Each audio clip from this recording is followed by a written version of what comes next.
Okay, let's start. Welcome to everybody to our working session. It's called the Challenges and Opportunities in front of the Civil Society Dialogue between NGOs and citizens. I'm very happy to be here with you today, together with my colleague, Gabriela, in fact, who is director at European Volunteer Center, and together with her we are going to moderate the session this afternoon. We are going to spend with you a couple of hours. The first part is going to last till the coffee break, and then we are going to discuss with our prominent speakers here their presentations and going to debate about the future of the civil dialogue at EU level. Afterwards, after the coffee break, we are going to have our conclusions session on our working session here. And by the way, we are very open and we would like to encourage all of you to think about the final text of the roadmap, especially about our chapter point 3.3 for future contributions or proposals or just what we could just add in the annexes of our roadmap. But this we are going to do during our conclusion sessions after the coffee break, where Gabrielle is going to moderate. Now, it's a great privilege for me to introduce our prominent speakers. This is Professor Pichler, who is law professor in the University of Graz. Please applaud him. He is the person who is very actively working on the implementation of Article 11 of the Lisbon Treaty. He's very knowledgeable and he's going to present his studies today. Then we are going to have Ms. Ase Kavrakova, who is in fact the Director of European Citizens Action Service, and I'm very proud that she's Bulgarian.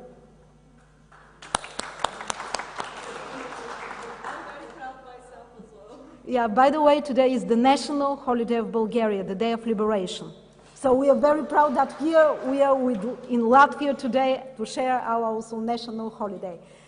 Then we have Jean-Marc Rorand, who is the task force member of Civil Society Europe and who is also going to present to us his great experience in the civil society inclusion at EU level and especially of Article 11. And now it's a pleasure to invite our first speaker, Professor Pichler, who is a prominent professor in Graz and who is working for so many years on the implementation of Article 11 and on the civil society inclusion. Thank you. Ms. President, distinguished colleagues, not the best time to speak after lunchtime. You see, I'm not a politician. I'm acting very honestly. The unfinished civil dialogues under Article 11 EU. My mission, impossible, is to guide us through the reality of the two dialogues of this conference within 7 minutes plus a little. For designing a roadmap, it is inevitable to understand these two dialogues as a part, maybe the capstone, but a part anyway, of a greater impressive holistic architecture of participatory democracy. Participatory democracy originates in the Lisbon Treaty, which proclaimed its intent in the preamble, desiring to enhance the democratic legitimacy of the Union. That's the purpose, the aim. The new president of the Commission, Juncker, stated the same concern in more striking manner in his second sentence of his inaugural speech. Last chance Commission. Either we succeed in bringing the European citizens closer to Europe, or we will fail. In order to understand the setting of our two dialogues, we must show the placement and environment within the Union Treaty in brief, but in all importance. First, there's a clear commandment of the Union is ruled by the principle of representative democracy. Please keep that in mind, never forget this primacy. This makes the music, this is the imprint of the dialogue climate and chemistry. Ranking the horizontal civil dialogue as the number 1 of paragraph 11 happens not coincidentally. Its idea is to ensure that the pan-European citizenry is internally on equal footing, involved in union political issues and bringing up a clearer picture of what is going on among average people. Unfortunately, this dialogue does not exist. Attention, don't let communication and information commensurate with dialogue. I come back to it. The vertical civil dialogue is the next logical step, actually thought of as the place where opinions of the horizontal dialogue should be subject to political bargaining, I call it for. Attention, bargaining is neither co-decision making nor just communication. Severe criticisms are in the air and we'll come back to those. The next instrument is the consultation procedure, something which is often mistaken for dialogue. By the way, leading politologists speak in this context of demystification of participatory democracy. Then we see the European Citizen Initiative 11.4, and we all know that although stakeholders in the community are rather annoyed, the Commission saw until yet no need for amendment, since 2 initiatives indeed have achieved the minimum requirements. 2 out of almost 50, not very promising. But now that Commissioner Timmermans has installed an ECI unit, a particular unit, we can maybe looking forwards again. Finally, we have in the functioning treaty, not in the Union Treaty, a dialogue with religious and non-religious, so-called philosophical organizations. This which I view as the most important dialogue on culture, identity, values, takes place rather exclusively between the presidents of the Commission and the president of the Parliament, and only now and then. Politely understated, this instrument has not yet reached its full potential. Let me here draw your attention to the different concepts behind what they are. A dialogue, ladies and gentlemen, is of two-way nature. Consultation is of one-way nature, and communication, information is neither dialogue nor consultation. If you make them a bundle, I could just warn you, then you open Pandora's box to internal compensation. Coming back now to the core issues of our conference, and beginning with the horizontal dialogue 11.1, I must report that the Commission considers it none of its business. So to whom else might it doesn't work. Technicians? Okay. Yeah, now we have it. So to whom else might this strong and stern shall, by appropriate means, give opportunity, be addressed to? They say, if it's directed to any of the institutions at all, then 11.1, because of its very political nature, actually may be a challenge to the Parliament, or maybe to the Council, maybe also to the European Council. However, as a result, the vertical civil dialogue is stillborn law. Therefore, I have, on my own, developed a project 11.1 proposing a European Citizens Senate online. This is thought to gather citizens around issues, not political colors, around issues of their very own European concerns, is open to any idea, provides any thinkable functionality of so-called cooperative and collaborative democracy, and facilitates any self-organization of communities. Another brilliant project is under construction entitled My Europe Tomorrow. President Henri Malloch of the ESC has adopted the role of surrogated motherhood of an orphan, which 11.1 is indeed. He let install a tool for e-participation with a great potential for many, many purposes, also internal ones of the EEC. The vertical civil dialogue, 11.2, is contrary to the horizontal really alive. The EEC has become interested in this ever since the first report of former President Annemarie Sigmund and now Luca Chaillet and Pier Luigi Brombo, and a new generation which is represented by Andres. And recently, in this context of this ambition of the EEC, I've been given the task by the EEC of carrying out an evidence-based study on the reality of the dialogues. Actually, ladies and gentlemen, in addition, there is a big player on board now. The European Ombudsman has raised an own initiative on the vertical dialogue in May 2014, and in January took off full steam ahead, urging a reaction to its very far-reaching suggestions from the Commission by 15th of April latest. We will see what happens. What are the crucial points and issues for your roadmap that would allow the vertical dialogue to develop to its real full potential? In the sheer endless questionnaire of my study, which focuses on all the weak zones which the Ombudsman has also identified, I could easily show you all the weaknesses.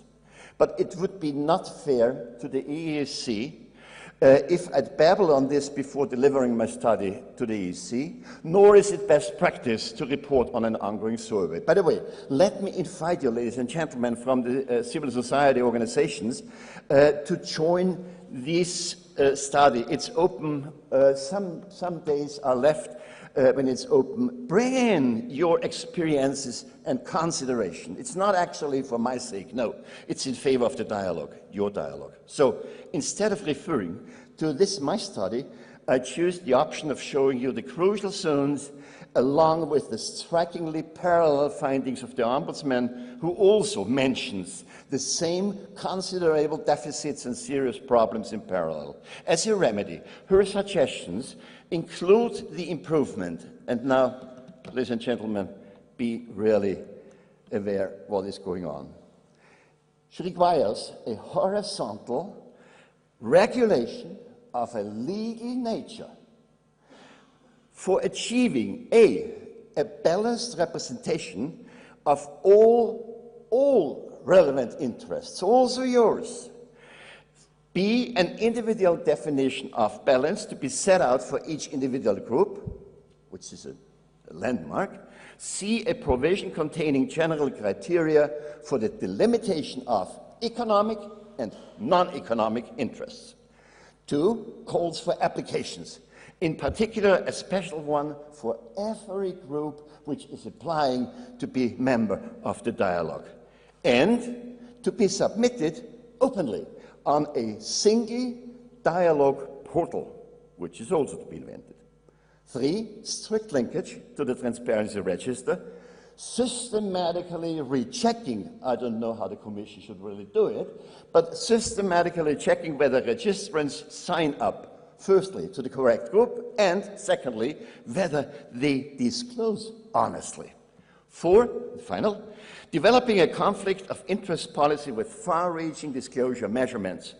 Ladies and gentlemen, to enumerate these would need another 7 to 10 minutes, so I can't do it, sorry. Hopefully we can come back to it in the discussion. All in all, you see there's a tremendous challenge, primarily to you, vigilant civil society, and to the EEC, and to the Latvian presidency. There's a very critical task to be carried out.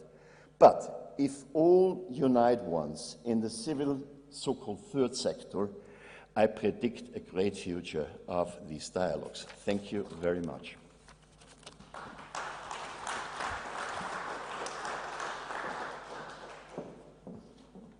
Thank you very much for the interesting presentation. And as you mentioned several times, the European Economic and Social Committee, as member of this committee, I would like just to assure you that the decisions, conclusions that are going to be taken today and the roadmap is going to be broadly promoted in the European Economic and Social Committee. We are going to discuss it also with our liaison group, whose co-president is here, Mr. Conny Reuter, and of course we are going to discuss it in Group 3, various interest group, where our president, Luca Jaye, yesterday in the evening informed us about our future activities related to Article 11. Also, we are going to promote it during our open days that are going to happen in the premises of the European Economic and Social Committee in the end of May, the beginning of June, and all you're welcome to come and visit us and to take part in our debates. So, this debate with Professor Pichler is not going to stay just here today in Riga, but it's going also to be promoted and debated again. Now I would like to give the floor to Ms. Aseka Virkova, who is the CEO of ECOS, who is Bulgarian and who has a very ambitious strategic plan for the work of ECOS till 2017. Just to mention that her organization, in fact, provides services to a network to more than 150 civil society organizations and citizens, which is fantastic. The floor is yours. Thank you so much, and to more than 20,000 European citizens directly as well. Okay, so it seems that there is a lot of energy in the room. It seems also that there is a political window of opportunity with the new setting at European level. The President of the European Commission declared very openly at the beginning of the mandate that one of the key priorities of the new Commission is to listen to citizens, to restore their confidence and to make them trust more the democratically and legitimately elected institutions. So those are all very, very nice words. Listen, restore, trust. It seems that maybe now is really the momentum for a new roadmap for civil society action that can eventually add some flesh to the bone of Article 11. The question is how? What are the tools? What are the means? We hope that we will find this answer, at least partially, in the civil society map that we are discussing. We also know that in the last 5 years, we have witnessed technological developments that were more rapid than in the previous 15. So, of course, there is a natural question here.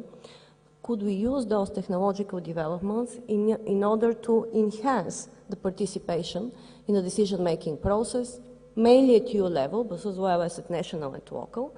And would it be a solution also to outreach to those groups that are usually not very eager to participate, to make their voice heard, or to be represented through associations? It seems that there is a chance for that, and maybe there is also an urgent need for that. There have been some very interesting studies carried out during the European Year of Citizens, which reveal that 41% of the European citizens do want to communicate with the decision makers directly. It's quite an impressive percentage. We also understood from another interesting study that young people actually are not so distant from the political processes, it's just the opposite. They are keen supporters to the European project, but on the other hand, they have high expectations for how and what it will deliver. And also, yes, they want to support it, they want to be involved, but not through traditional means. Also, we know that about 40% and more of them express regularly their opinions on the social networks and through internet, which is a good starting point. We have also heard that there are quite a lot of promising examples starting to emerge. Yesterday in one of the working groups, we were presented with a very promising Latvian example of e-petitioning website. I know that there is a similar experience in France, for example. Crowdsourcing seems to become more and more popular. We have partners in Iceland, for example, which developed an open source platform, and in 2013 they have more than 250 involved citizens participating in elaborating decisions. And also after that, this open source was used in many other countries, Estonia, US, the UK. So the question is, what kind of skills should we have in place, and what exactly is the challenge of using the technology? Could it do the job instead of us or for us? And I'm afraid the answer is no. There is still the big challenge, how to navigate through this big data, which is available everywhere in the open space. We have ever-growing number of tweets, ever-growing number of Facebook posts. But how can we ensure the connection among this activity, natural activity, and moreover to turn it into participation and an impact? This is the question. And I believe that in order to start solving or finding the right formula of doing that, we have to look at the opportunities that the digital era and digital democracy present to us in terms of a system. There is one very popular terminology recently which refers to all those processes as a digital ecosystem, where you have different components, like, okay, the technology in place, the digital entry points, the participants, and the collaboration among them. But you also have something which is very important, the processes that relate those components, that link those components together, organizational, informational processes, management processes, and that ensure the final outcome. Therefore, in an ideal world, I will imagine that the roadmap will also ensure a process that can lead us, a strategy 2.0 that can lead us to identifying the components of such digital ecosystem and also supporting its functioning. Because technology do not create miracles, people do, we do.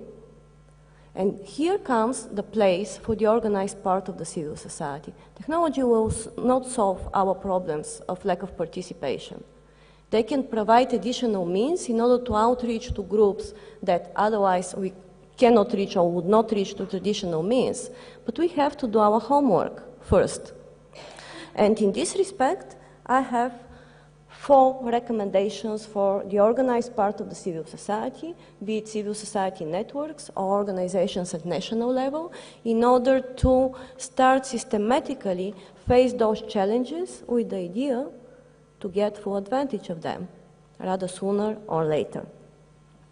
First, I believe we have to develop such a strategy, Strategy 2.0, that can ensure citizens' participation online, but as being complementary to the offline tools that we use.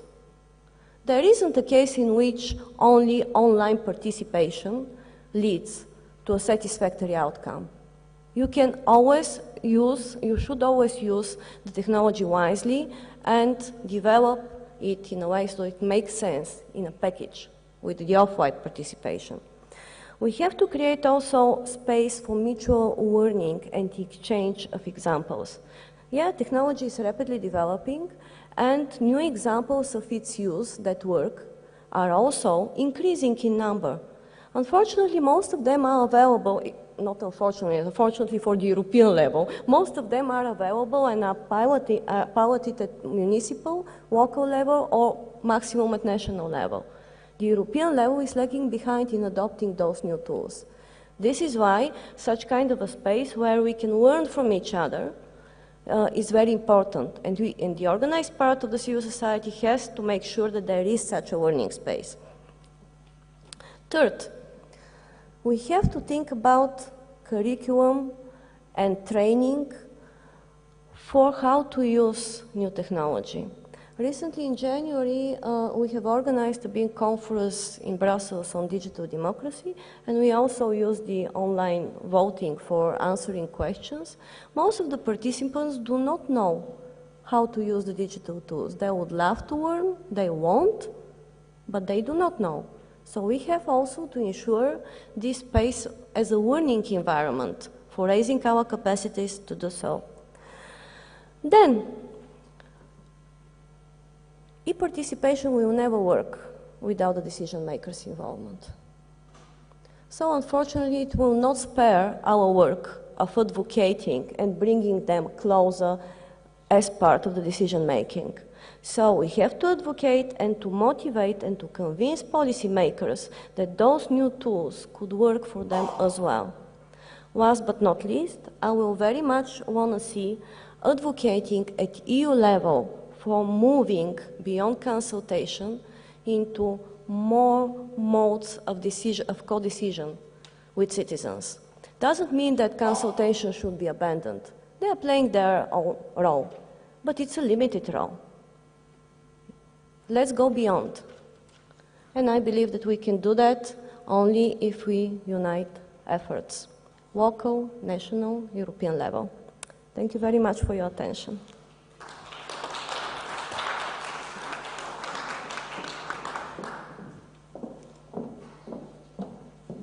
Thank you very much, especially for the recommendations and proposals you made. We are going to read them again during our conclusion sessions. And now it's a pleasure to give the floor to Jean-Marc, who is Task Force Member of Civil Society Europe.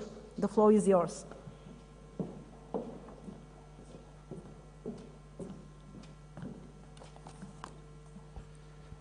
Dear friends, dear colleagues, I have been asked to present here today a major, and I can say crucial, initiative, the creation of Civil Society Europe. Civil Society Europe is a gathering of civil society European networks that are active in all fields of civic interests. Its establishment and development has emerged as a necessity for organized civil society in Europe. Many of you know about and remember how the organized civil society gathered together to tackle the issues born with the 2013 European Year of Citizens. 62 European civil society organization networks and 20 national platforms decided to work together with the aim of presenting in common to national and European institutions recommendations for progress in the field of citizenship. We did so, illustrating on this occasion our common values and objectives for Europe. Values of equality, of solidarity, of inclusiveness, and of democracy. Objectives to be implemented through policies conducive to the universal access to fundamental rights for all the residents in the European Union. Taking the positive outcomes of this gathering and work in common, many of our networks came to the conclusion of building a European permanent platform of civil society organization, able to tackle the transversal issues our constituencies are facing. And indeed, Civil Society Europe has been created in Roma last December as a piece of the answer to the challenges citizens and the organized civil society are facing. You know how much of these challenges reflect the rising disenchantment regarding the European project and the growing audience regressive populism is gaining when economic developments and public policies do not answer people's needs and social expectations. When looking at the bright side of the situation, we see that most of the organized civil society is not losing membership and capacity to act. We also witness in countries most hit by the effects of the crisis that people are acting, tangibly claiming solidarity for all and equality and democracy. These elements are the backbone for civil society Europe to become its piece of one answer to the needs of an active civil society engaged in making the European project I was just mentioning.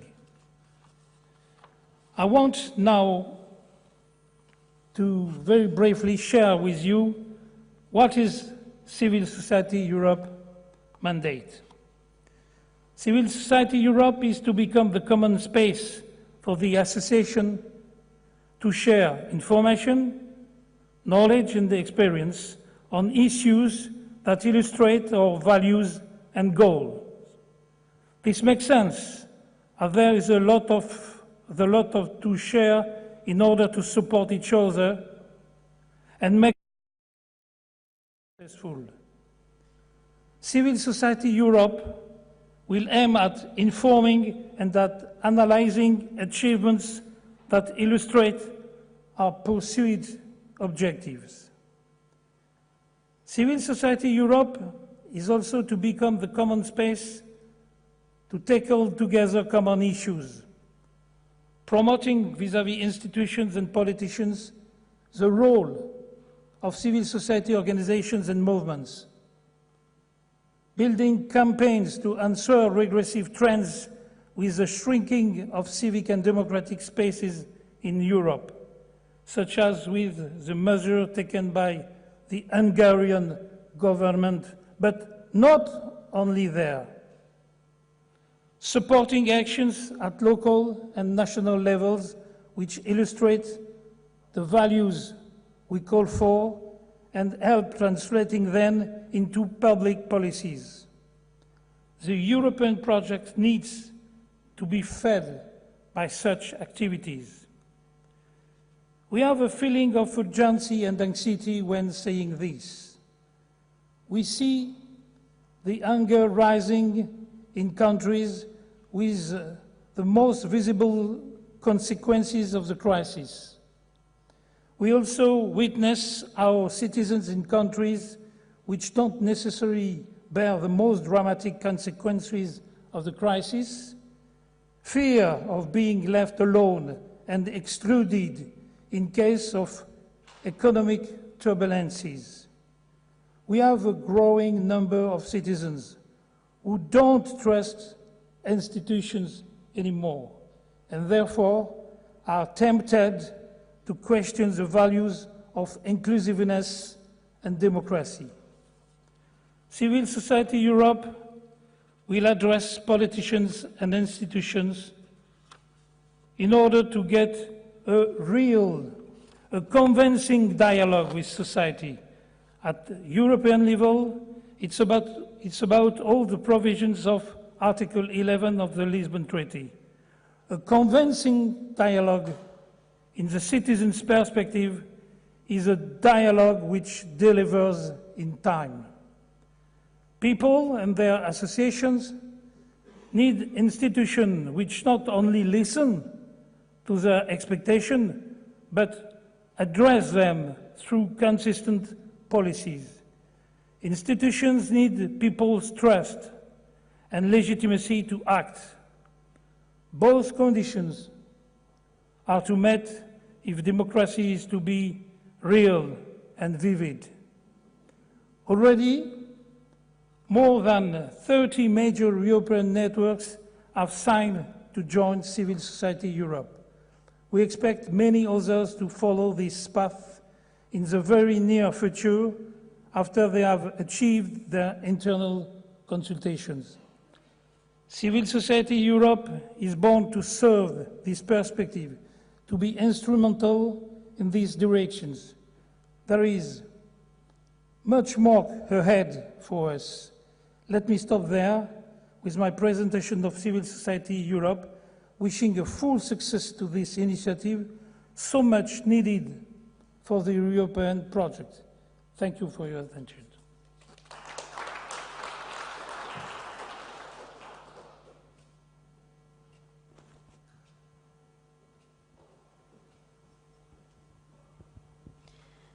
Thank you very much. Thank you to all our speakers. Now we'd like to open the floor to you. Daliana will come down with a microphone that we can use. Please do always speak into the microphone, and please introduce yourself, your name, which organization you're from, before you make your comment. You can ask questions to the speakers or make more general comments about the issues that they raised. Just to summarize a little bit, we heard from Johannes about Article 11, about the different elements of Article 11 and the possibilities that it offers us, but also the limitations that we've seen actually in practice. And he asked us especially not to confuse communication, consultation, and dialogue, something that's already reflected in the roadmap. We then heard from Asir about the importance of tools, of e-tools, and some 4 guidelines and rules that she suggested, that they should always be complementary, that they should be useful for mutual learning, and that we should train and offer training in how these tools can be used. And finally, we heard from Jean-Marc about the role of organized civil society in this whole process, and the new initiative Civil Society Europe as the coordination body of European civil society networks, looking at transversal issues on a European level and coordinating the dialogue with the institutions. So we heard there a variety of different ways and mechanisms where citizens can have their voices heard between each other, and also communicating with the policymakers, with different institutions at all levels, as it explains in the roadmap. So over to you. Who would like to make the first comment?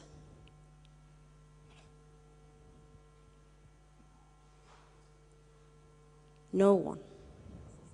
Here, please, at the front. Thank you. Thank you very much. My name is Venera Hirulahu, and I'm from the Kosovar Civil Society Foundation.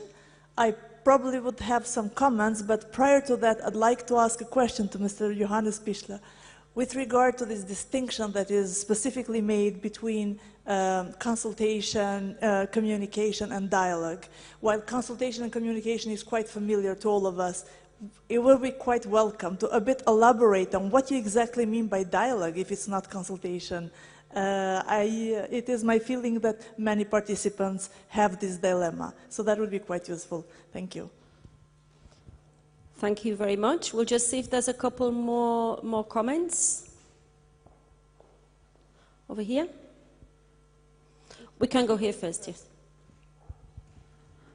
Hello, Virgilio D'Astro from European Movement in Italy. I totally agree with Professor Werner about his analysis about the Article 11 distinction between communication, consultation, and dialogue. One question: do you think that the best practice of the Aarhus Convention, probably you know the Aarhus Convention, could be an instrument that we can use at European level, or with, throughout a kind of European law, or eventually in the future when we will modify the Article 11, we can put in the Article 11 the same things that are in the Aarhus Convention, knowing that the Aarhus Convention is binding not only for the states, but also for the European Union.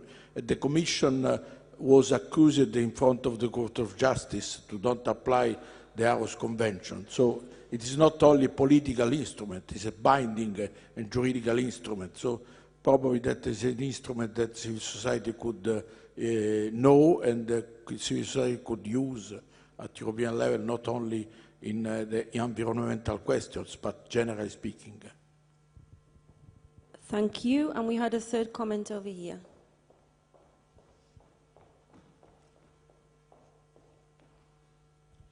Thank you very much. My name is Annemarie Siegmund. I'm a member of the Economic and Social Committee. I do not want to anticipate what Johannes Pichler will respond to you, but it's one of my main problems with the distinction within the Article 11. And the Commission really contributes whatever she can to make it more confused, because when you discuss with the Commission about dialogue, she will say, we are already doing that, we consult people. And this is really wrong, because there are two different processes. Consultation process is a top-down process. That means the decision-taking instance asks others to have some input that comes from top to down. And dialogue, civil dialogue, is something which is a bottom-up principle. It starts within civil society and is a dialogue. And the civil dialogue, as we intend to contribute, is dialogue in the sense of Jürgen Habermas. That means that's an interaction between partners of this dialogue with a constructive content. And communication for me is an exchange of information, a bilateral exchange of information. There are three different things. And I would be more than happy if we could find a more clear distinction in this roadmap between those things, because the processes are completely different processes. Thank you. Thank you. So, Johannes, can you answer those 3 points? You prefer to read from here? I do it from here. Thank you very much for your questions. First, what makes a dialogue a dialogue? That's a very good question. Nobody can answer, and also not in the literature. I have browsed through. It is totally clear by the Union Treaty that there is a difference, because on the one hand side it speaks of dialogue, of initiative, which is also not a dialogue, and it speaks expressively of dialogue in 11, 1 and 2. So it's totally clear by semantical and logical reasons that it must be something which differs and was expressed as of two-way nature. There's one complication. Before the pre-Lisbon era, we had a definition on CSOs. It was always talk about civil society organizations, and it was talk about structured civil dialogue. Nothing of these attributions reappear in the Union Treaty. And don't suppose this has just happened. So there was another concept behind. In literature, there's only confusion. Mostly the answer is because the Lisbon spirit was eager to open the dialogue not only to organizations but also to single citizens with a brilliant idea, with a concept, so it's not about any longer about the density of an organization and the number of the constituency behind, but more related to the quality. And this makes another confusion, which, on the other hand, gives the Commission more competence to decide who is eligible and who is not admissible. The binding character, well, I have a problem which obviously would be the answer of the European Commission to the Ombudsman. The dialogue is, as Annemarie Siegmund stressed in her first report in 2001, or was it 98, I don't know exactly, you know it better. The invitation of the Commission was in that time to reinforce a culture of a dialogue in the Union. So they have expressively stated, we don't want to go too far. We want to have a culture. Maybe it's up to you to decide on whether it has a culture improved or not. But they have expressly said we build on a culture. When now the Ombudsman requires and demands a horizontal legal act, then I can see that a strange debate will go on with beginning of May. So one thing must we face. This dialogue is not a silent, hidden co-decision process. On the other hand, not just to talk theoretically around, you are competent for DG Agri. We have for agriculture. You, sorry, my President. Sorry. It's addressed to you. We had a case in 2012 with the olive oil dispenser bottle case, and there we have seen that the dialogue is very effective. It happened that, maybe you remember, and I'm just running in open doors, it happened that there was a regulation on the way which should have foreseen that in every restaurant all over Europe, on our front desk tables, would have been allowed only little oil dispensers, which would have meant a tremendous production and would have helped the southern European part to delete their oil seas and so this. And then there was a thunderstorm all over Europe in all media. Commission, did you run crazy? This is a waste of money, and so on, because the real scandal doesn't happen on the table in the restaurant, but maybe back in the kitchen. So, and immediately, the commissioner, I don't drop the name, the commissioner canceled the whole project immediately. And he must go out to the public and say, sorry, European public, I call back this regulation. It will never be a binding law. But isn't that a shame? And one of the driving forces behind, and you know exactly whom I'm talking about, and it's also written in the Ombudsman's paper. It doesn't work, that 70% of the power in a dialogue is held by one monopolist. This is not democracy. Just read this Ombudsman paper. It's amazing. It's really interesting for you. But what happened then?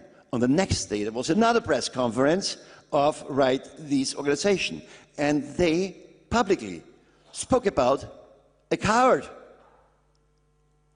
No hands-on quality. What is that for a commissioner? So you see, this open revolution. This is also one of the biases of the unknown and underdefined concept of this dialogue. There was another question addressed on nature of dialogue. Yes, but one model could be the role model. I would lesser put on this model. The Ombudsman has clearly stressed that DG Agri, in this new situation, having learned from the scandal, could be maybe also DG Trade. They are quite near to the pole position of DG Agri, but the Ombudsman stresses explicitly that DG Agri model could be the role model. But first, the case must be made with the admissibility and the eligibility and the selection and election system within DG. But then it could be the role model. It is an internal regulation. It has a certain procedure.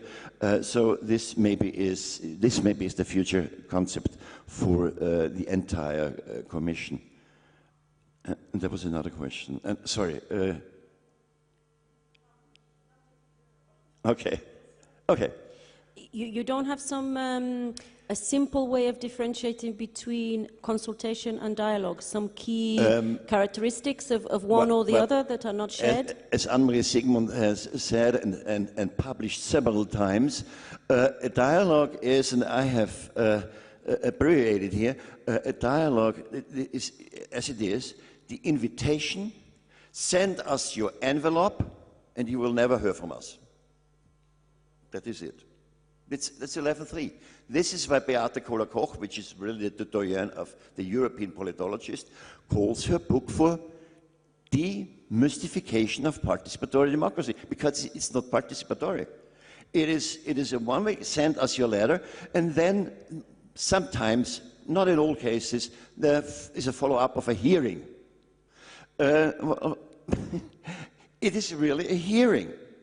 Tell us what you like us to hear, and we don't answer.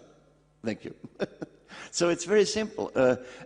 I can understand also I'm a lawyer. I'm trained to see always all the ultra powers. The Commission says we haven't the manpower to respond to every invited, to tell him or her we have not reacted in this point, but in that point it's impossible. See, take just the ECI procedure in 2011 or 2012. There was a hearing with 800 ECI organizations ASIA was member of, and Tony Venables, and we have addressed so many suggestions which would have absolutely provided a better ECI. There was really, actually none of our suggestions was really heard. They had their plan, their roadmap, and they went along. And since that, ECOS is always overflooded with organizations which, yeah, you know it better. Maybe Asio or Jean-Marc, you can give us some simple clues about how we can identify when something is genuinely a dialogue and not actually, in fact, a consultation or even a communication. First, let me clarify that those instruments, they have one specificity, and their specificity is determined by the target group. So they have different target groups. Consultations are usually done with everyone interested, the way at least the Commission implements them. So you have a proposal, it's publicly available for a limited number of time, and everyone interested, no matter whether it's in her individual capacity or group capacity, can contribute, ideally in all EU languages. The feature of this kind of outreach, let's say, is that it usually follows up a solution, which means the solution is already elaborated, it's proposed, and comments are gathered from everyone interested. This is consultation. Then, dialogues are usually implemented with representative bodies or with expert groups, which means that the assumption is you discuss an issue already on a higher, more expert level, and your assumption is either that the other party or the participants are experts, or they are representative bodies, and which already have been through a process of formulation of a position. None of those, of course, is crowdsourcing. Yeah? Crowdsourcing is co-decision in real time, because consultation happens post factum. You have a period of time, it's only one way. All interested parties are putting their contribution even online, but they do not receive any feedback within this time frame. In the best case scenario, they may receive something at later stage, like a general feedback. But there is no interaction online in real time.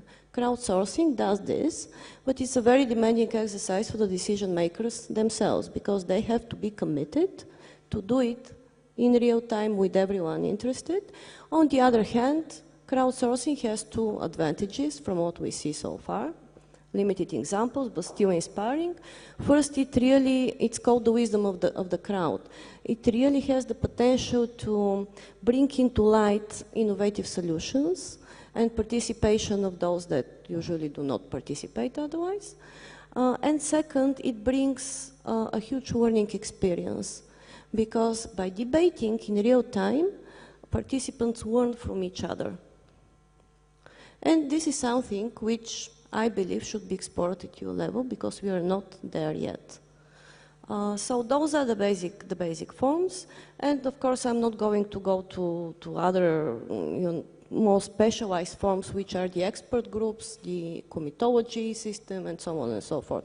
Those are those that are more accessible to citizens and their representative organizations, I believe. Thank you very much. Does that make it clearer? No. Let's take... An add-on to us, A small add-on, while the next people are thinking about making an intervention, and can we get the microphone back down to the floor? There's one here, and anybody else, please? Yeah, just one add-on to Asya Krakova. Well, I can uncover a little the upcoming recommendations of my study. And this is also a slight hint from the Ombudsman, to put the dialogue on online structures, to open it to the European public, and not to sorry, I call it for a new aristocracy, to open it to the public and not only to invite represented elites. Europe must be open, and then we can use really modern instruments as are developed by the United States Governance Lab in the New York University. Co-creation, co-design, co-writing, co-editing. So really we could invite the public to take part of documents, of filing documents. So this is a real chance. The only problem is what we have now, and this refers back to the first statement in the first row. It is also in the dialogue. It is not clear who is supposed to be an expert, who is supposed to be a representative of an interest, and who is a representative of a welfare principle. And this is one recommendation for the roadmap, which I would really give now from here. Do it first. Can we leave the recommendations for the roadmap to afterwards? Later on, yeah. Okay. Let's try and gather all the thoughts, and then we will move forward to the recommendations. We had one comment here, and then afterwards one further back. And anybody else, please indicate to me as well. Thank you. Yeah. My name is Conny Reuter. I'm a Secretary General of a European network which is called Solidar, and also co-chair of the liaison group, but here on behalf of my own organization. I think there's always a problem when academics, sorry to say, start to clarify principles on which we have a praxis. And the practice and the every work shows that it is not so complicated. What is a dialogue? The dialogue is really that you sit together and you exchange, you listen to each other, you exchange on arguments, and you come to an agreement. That is like in private life, the life of a couple, you exchange or you don't listen to each other. Consultation is you make a statement, this statement is integrated or not. But sorry to say, and I think we must really pay attention not to theorize on things which are far away from the reality. We have so many good examples of a really successful dialogue at the EU level, which we often forget. Let me give shortly one or two examples to underline what I mean. Our organizations, social NGOs, we have been working in the phases for the new European Social Fund. European Social Fund is the most important structural fund on employment and social integration policies.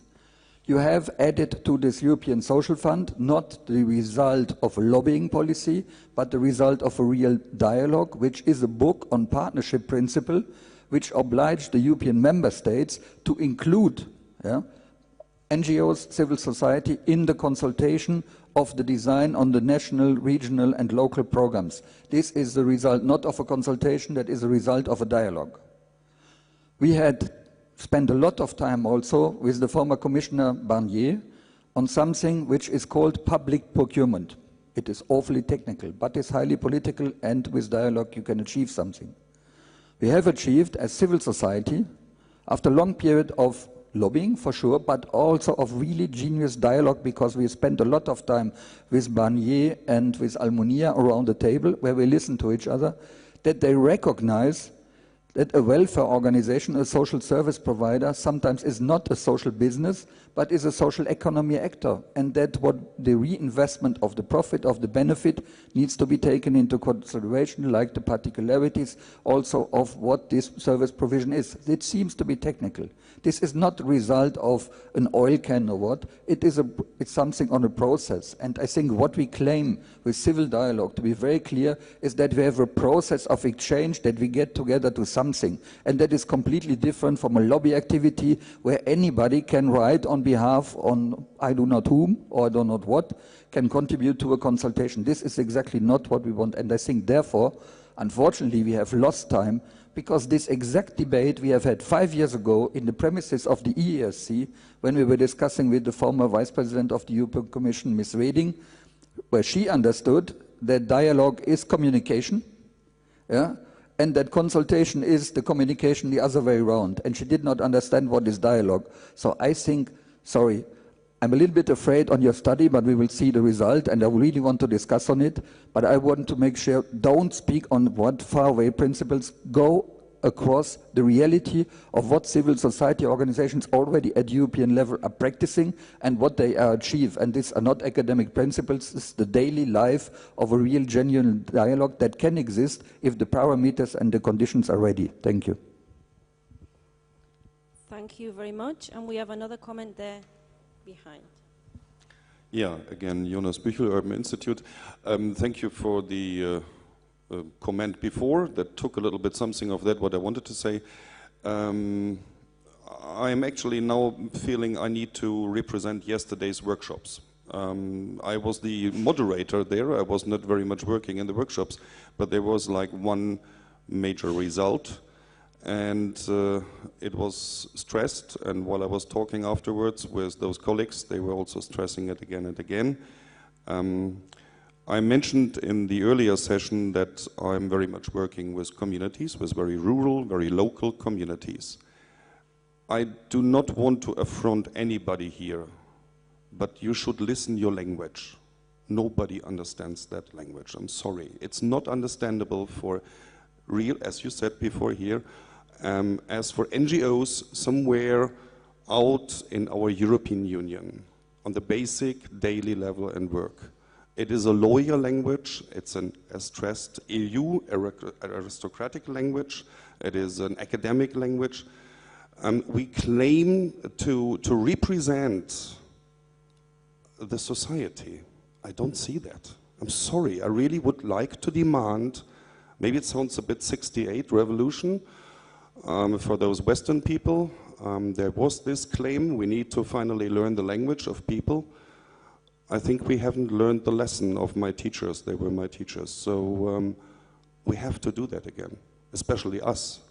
Sometimes I'm currently starting to get afraid that politicians are talking again more normal language than we in the civic society. So a very self-critical comment, and I really think this panel here and this workshop should also consider the results of yesterday's workshops, and language was one issue there.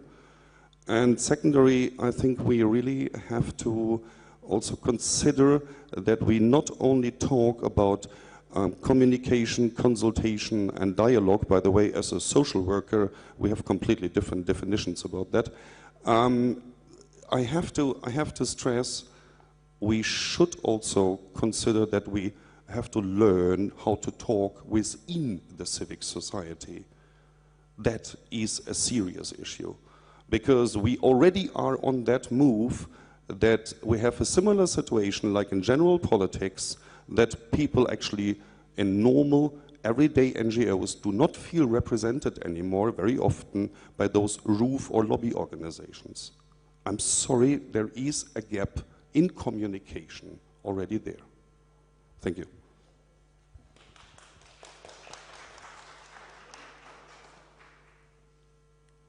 Thank you for your comment. More comments about what the speakers have touched upon, about the different levels and different ways and different tools that citizens and citizens' organizations can have their voices heard and can speak and communicate with each other. Anybody has any examples to share? Or Diana? Thank you. Just one question to our speakers, and mainly to Professor Pichler. Recently, I mean during the last decade, very popular in the European Union became the European Citizens' Initiatives, because you cited several times the agricultural communities. Of course, it's natural, because the biggest part of EU budget is spent on agriculture and the common agricultural policy. I would like to ask you, do you think there are successful EU examples to achieve civil society goals, having in mind the Water Framework Directive, for example? and some other examples that were not so successful. I know that you study very carefully this aspect of the problem of the civil society initiatives, and do you think they have future, or they are just postponing some problems? Just before you answer, is this working? Yeah. Does everybody know what the European Citizens Initiative is? How it works, what it's for, what it does? Anybody not know? Some people don't know. So maybe first, just briefly explain what it is. Okay, the Citizens Initiative is an instrument. I've shown it on 11.4, which means that more than 1 million people coming from at the moment, 7 member states can run an initiative, making an association before, and then invite the European Commission, that the European Commission on its own behalf comes up with a suggestion, with a proposal for a regulation whatsoever. So it is a so-called agenda-setting instrument. It's not a direct democratic instrument as we sometimes, by marketing reasons, have called it for. To Connie Reuter, we are not always academics, we are sometimes also marketing people. And to the results, well, we have seen one of us, and we have seen the Right to Water initiative being very successful in terms of numbers, of figures. They have transcended the 1 million border, and so we call them for successful. Ladies and gentlemen, academically spoken, democratic political aspects. This is, if 1 million is reached, this is 0.25% of the electorate. So the Commission can rightly, if not politely, but rightly argue, sorry, initiative, where are the other 399 millions of the Europeans electorate? And they do so. But they are politely, and then they use the foreseen way and invite a successful, two of them successful initiatives, and they have a hearing in the parliament, and they exchange their views, and then maybe something happens or not. In the first case of the Right to Water, which was really successful, also because there were the unions behind, so this was a kind of political movement. The situation was that first, with the admissibility check, they got admitted. Then Michel Barnier, he was mentioned, said, yes, we do what this invitation invites us to do. And the next step was, we are not competent for. So this is really irritating the public, and one swallow does not make a summer. Two doesn't either, I think. But as it is, but it's better. It's more the competence of Asia Krakova. As it is regulated now, we have unnecessary hurdles and hinders, which are partly also enhanced by the nation states' regulations. It simply turns out as a not really promising instrument. I've worked, Connie Reuter, sorry, I have also written 4 books on the ECI. As it turns out, it is obviously not, as it was seen before, the capstone of the participatory democracy, which it isn't. Maybe, I have heard that Commissioner Timmermans has now installed a new unit. Maybe this is a signal of an openness, an open-mindedness. Until yet, we haven't seen that. The regulation could be amended right in this year, because the amendment term is over, and Asia, maybe you have better information than me, but as I have heard, it's not that much to happen. Thank you. So, Jean-Marc Asia, you have something to add on European Citizens Initiative? Not exactly, but there is a link. I would like to come back to dialogues issues. For my part, before speaking dialogue, I think it's necessary to speak about the actors of the dialogue. And we have, association, NGOs, a big problem, because for many years we are waiting for a statute for European association. It's necessary to identify the actor if we want to speak about dialogue. And there is another thing very important, is to gather, is a question for the NGO, is important to gather the association and the NGO. Soon I spoke about the creation of civil society Europe. It's something that looks like very insignificant, not important, but it's a first step to a real dialogue, because always and very often the Commission says, I don't understand, because you friends of liaison group have said something, you friends of contact group says another thing. For our part, it's necessary to gather, and I think it's the most important before speaking dialogue. Thank you. Asia. On the European Citizen Initiative, of course. It's not black and white. There are plus and minuses as everything. First, there are pluses of this instrument. Why?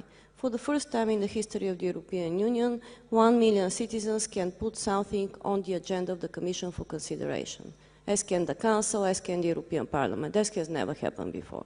Second, there isn't anything like this in the world. An instrument through not direct participatory democracy, but transnational. Of course, there are hurdles. First, you have to collect 1 million signatures from at least 7 member states. You have national quotas to observe as well. You have to do it within 12 months. And on the top of that, you should do it on a topic which is within the competence of the European Commission. Therefore, you should know first what the Commission can decide on and what cannot decide. If you want to reform the educational systems in the European Union, the European Commission cannot do anything, no matter how many million signatures you should collect. Yeah, you collect, because it's a national competence. So this is the first thing to know, which can be decided by them. If you want to change the tariffs, trade tariffs, you can do that, which cannot be. It's not easy for a normal European citizens to know that. You have to have legal knowledge. Then comes the other, and it's an experiment. It's an experiment because it's the first instrument of this kind, cannot work immediately. There is a potential. Whether it will work or not, let's see. There have been less than 3 years in implementation. 3 initiatives managed to collect 1 million signatures. With the right to water, it's debatable whether it was successful or not, because, for example, it was against privatization of water. Even before 1 million were collected and presented to the European Parliament, to the European Commission, the Commissioner took the water out of the concession directive. So if you look at the glass, some will say, okay, half full, the others will say half empty. So it's a bit of a discussion there. One of us I'm not going to comment. Then there is another one which is not yet presented, but they collected 1 million signatures against using animals for experiments for pharmaceutical industry. So once the Commission is presented with those signatures, she can decide to legislate or not to legislate. If she decides not to legislate, then she has to give an explanation, public, legal and political. There is one moment which worried us, because also we are coordinating a support center for organizers of European citizen initiatives, mainly on the legal basis. The European Commission is the one who, and this is what the professor referred to, the so-called legal admissibility test. Before starting to collect 1 million signatures, you go to the Commission and you say, you know, this is what I want to collect those signatures, this is my topic. And then it's the Commission, or mainly their legal services, that decide whether it's in their competence or not. And so far we have figured out that there have been 20 initiatives that have refused to be registered because they fall manifestly outside the competence of the European Commission. So for us, it was an interest. We said, okay, let's see the legal basis of those 20, whether they really fall so manifestly outside the competence. And according to our legal analysis, as a matter of fact, 1/3 of them do not fall manifestly and should have been registered. Another 1/3 can be interpreted both ways, and okay, 1/3 are really manifestly outside. Because this is the argument with which the Commission refuses registration, which means that the organizers cannot even start collecting those signatures, which of course for them is okay, because better not, instead of collect 1 million and then understand that you've done it on the wrong subject. Nevertheless, our opinion is that there is a conflict of interest, that the European Commission is the ultimate target of this instrument, and therefore it cannot be the Commission again that decides on whether to open the door or not, and how much. And those are some of the recommendations that we will be putting forward together with partners, because yes, as it was already mentioned, there is a planned revision of the regulation this year based on the experience. We still hope that it will take place. And as a matter of fact, the annual day, ECI Day, will take place on the 13th of April. It's organized by the European Economic and Social Committee, also in cooperation with us and other not-for-profit organizations. It will be also web streamed. So if you are interested to learn more about experiences, what will happen, what will not happen, just keep an eye, and this may be an opportunity. Thank you. Thank you so much. Before we move to the other comment, just for a matter of interest, raise your hand, have you signed ever a European Citizens Initiative? Okay, so quite a few, quite a few. Next comment. No, it's not a comment, it's a question. Hopefully I will be short in 1 minute. If we will speak about the successful stories from the European consultation or European participation process, I want to know what you think about the Code of Conduct on Partnership. I was in the process as one network, SF team, and it was organized and managed by DG Regio. And I think the final document, it's not bad, so I want to know your opinion. Code of Conduct on Partnerships, it's a product of the consultation or dialogue between Commission and organized citizen society. So what is the name of the tool which they organized? And secondly, how you are satisfied with the final document? Thank you. My name is Roman Haken. Thank you so much. So we will hear from the panel about what you think about the Code of Conduct of Partnership, and maybe also from some of you afterwards, if you have some opinion about that or some experience. Who would like to go first? Well, it is a very welcome instrument, and it is in use. It is also on the agenda of the Ombudsman. She recommends a rather binding instrument. A code of conduct is a code, as a charter is a charter, not by academic purposes, but it is more in line with the idea of having a political culture, which is very impressive, but it's always a question, can we rely on, or can we take action on? No, we can't. That's one of the problems. But I'm absolutely pleased with Code of Conduct also. We must not over-regulate the whole world. It's not necessary. Thank you, Asya. Well, I'm sorry, are we talking about the Code of Conduct, structural and cohesion? Yes, okay. Well, then we know the story. The Commission came up with a very progressive proposal. It was watered down. It should have been part of the regulation, which means obligatory, which would have been the best scenario, because in that case, member states would have been obliged to follow more or less similar standards in consultation with economic social partners, but also civil society at national level. Then the member states said, oh, no, no, no, we don't want to be obliged to follow one and the same standards. We want to choose how we do it. And that's why it, at the end, finds its place in a delegated act, which means it's not obligatory, it's recommendable in terms of a format. Then this process brought one positive thing, that for the previous period, financial period, the wording was that the national states may consult.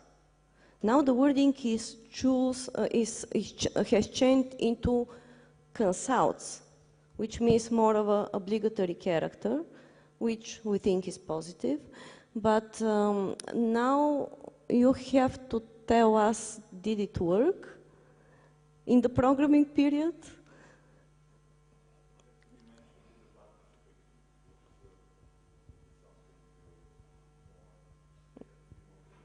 Yes, okay. So I know the story, I don't know the outcome, because it's still to be seen, I suppose, how it will work for this financial period till 2020. Thank you. So we still have a few minutes to gather some final thoughts and comments before the coffee break. So here, and anybody else now, if you want to speak before the coffee break, please be showing your hands now. Jean-Robert. Jean-Robert Swesser from the European Civic Forum. In fact, we have a very interesting debate. And because of this interesting debate, at one moment I just looked to why we are in this room. It is to discuss challenges for future perspectives for dialogue and sharing best practices between civil society, in between ourselves. And in a way we are dealing with interesting issues which are more how we interfere with European institutions and what are our good and bad experiences. I'm not sure that we are not in the second debate with the very interesting exchanges we have. And I would like to come back to the debate in between ourselves, because I was very, I decided to try to speak after your intervention when you said we don't communicate well together because we don't share the same vocabulary. So your intervention was how we connect together and how together we build common understanding, and how at each level where we intervene, we try to address the challenges that civil society is encountering when wanting to get something from institutions. How we make democracy possible. Democracy is not only vox populi, vox dei. Democracy is when you have a problem, even if you are a minority, somewhere very far down, somewhere where Brussels doesn't even know it exists, you will find the way that institutions who divided their responsibility, some are European, some are national, some are local, will allow your problem to be taken in consideration and maybe even solved. Maybe even solved. But at least that you have a chance that your question, your problem is solved, because if not, democracy is at risk. If not, the values that we say we share are at risk. And we are somewhere in a very bad situation, because too many of our, the people who live in Europe already think that democracy don't work because their problems are not heard, and the things they want to find an answer is not answered.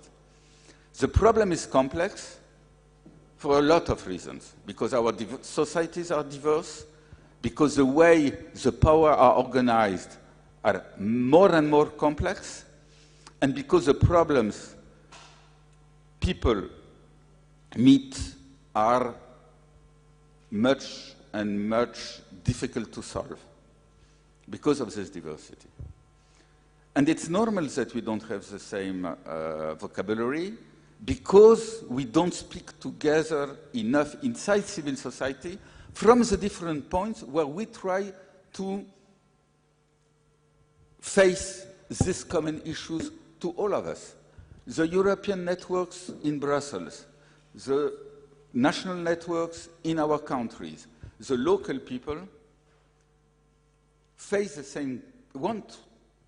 address the same kind of issues from different point of views, and together we don't share enough how we combine the different value added we can bring and how we confront the different difficulties that we meet, which are not the same at each level. And somewhere we are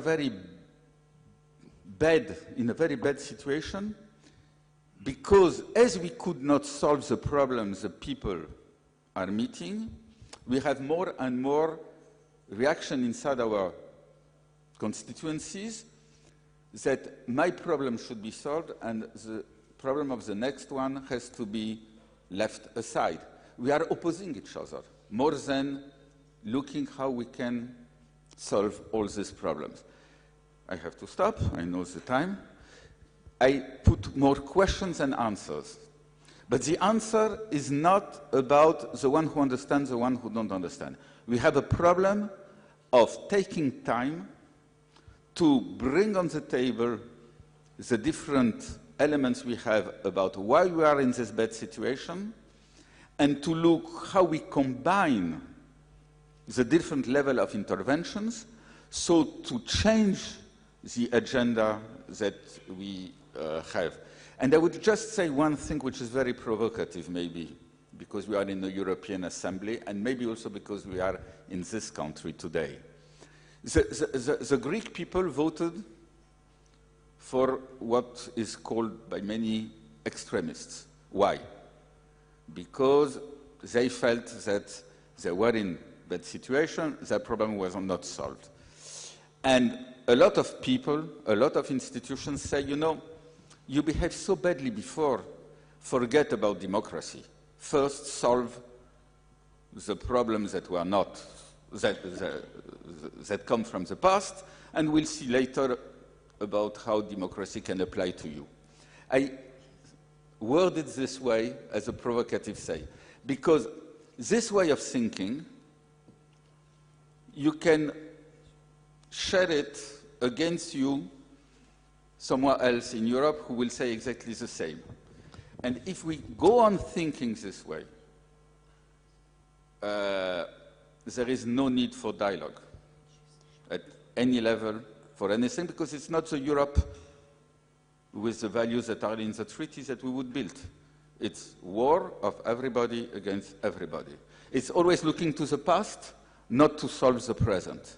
And we cannot work like this. We have to think another way. Thank you for that. We have gone a little bit over our time now for the coffee break, but you will still get your half an hour, so just bear with me for a couple of minutes.